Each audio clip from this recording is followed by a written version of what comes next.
E o analista de agronegócios do SBA, João Pedro Cuti Dias, conversou com um analista da corretora Grãos em Mato Grosso do Sul, Carlos Dávalos, falando a respeito também da operação Carne Fraca. Vamos ver. Carlos, ano bom de safra, 108 milhões de toneladas de soja, plantou-se muito milho segunda safra, fala-se em 59 milhões de toneladas segunda safra, preço do mercado internacional baixo e agora, para fechar com chave de ouro, essa operação que infelizmente fez uma propaganda negativa do Brasil chamado Carne Fraca. Como é que você vê o cenário de grãos em função de toda essa conjuntura? De um modo geral, a gente está vendo aí que o mercado internacional está bastante pressionado pela boa produção da América do Sul, somados Brasil, somados Paraguai, e a recuperação também da safra argentina. E voltando mais agora as nossas atenções para a expectativa de um aumento de área norte-americana.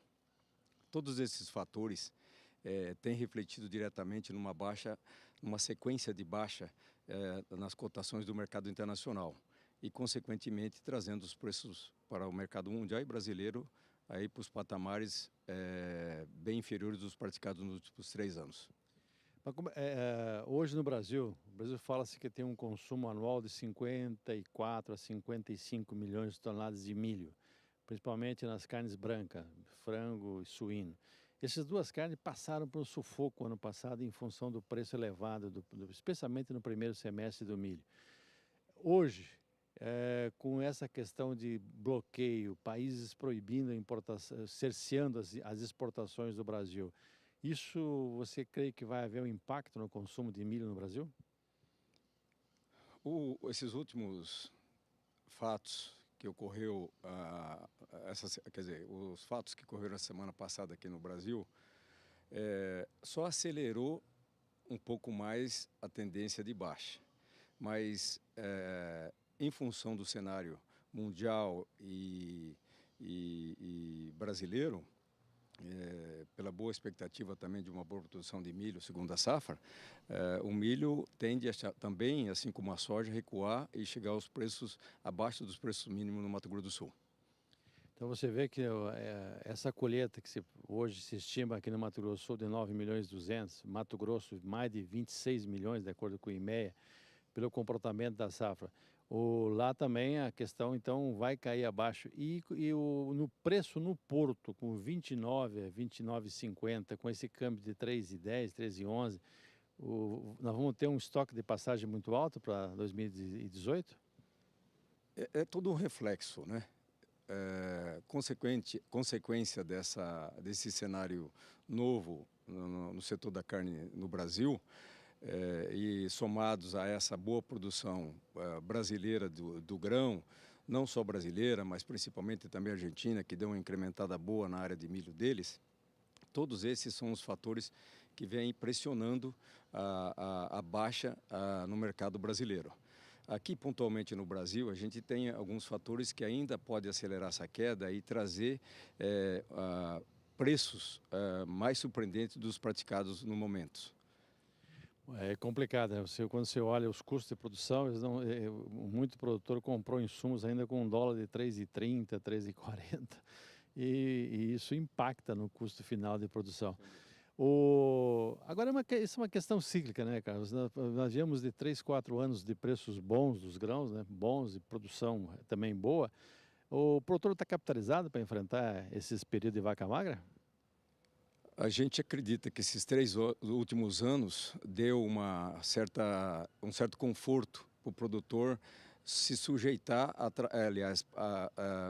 deu um cenário de não muito favorável e que ele tem segurança e garantia de que ele pode atravessar esse cenário momentâneo. Nesse momento, o que a gente vê para o grãos, assim, principalmente para a soja? Temos uma produção excepcional no estado do Mato Grosso do Sul e brasileira. Temos pouca coisa comercializada e temos um problema que pode afetar um pouco mais para os próximos meses, que é a questão da dinâmica na comercialização. Nesse momento nós estamos bastante represados nos estoques de soja e preocupados com o que pode acontecer com a entrada do milho, já que a janela entre a comercialização do milho e do soja é muito curta e eu acho que no curto prazo nós vamos ter pouca mudança em termos de preço no mercado brasileiro. Você está preocupado, entre outros itens, inclusive com a questão do armazenamento, já que nós exportamos bem em fevereiro, devemos exportar razoavelmente bem em março, mas a partir dos próximos meses você não tem muita soja já comprometida, né, Carlos? Então, se essa soja ficar no armazém, será que nós vamos ter armazém para receber essa safra de 59 milhões de toneladas de milho que se espera colher?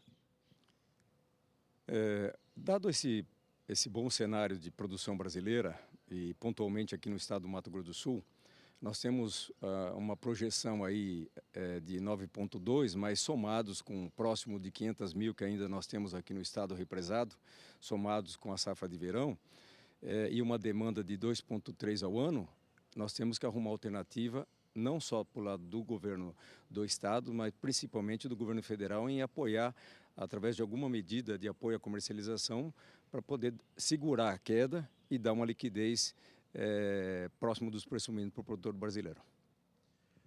Essas foram as palavras de quem está no mercado, quem opera mercado há muitos anos e que está vivendo dia a dia.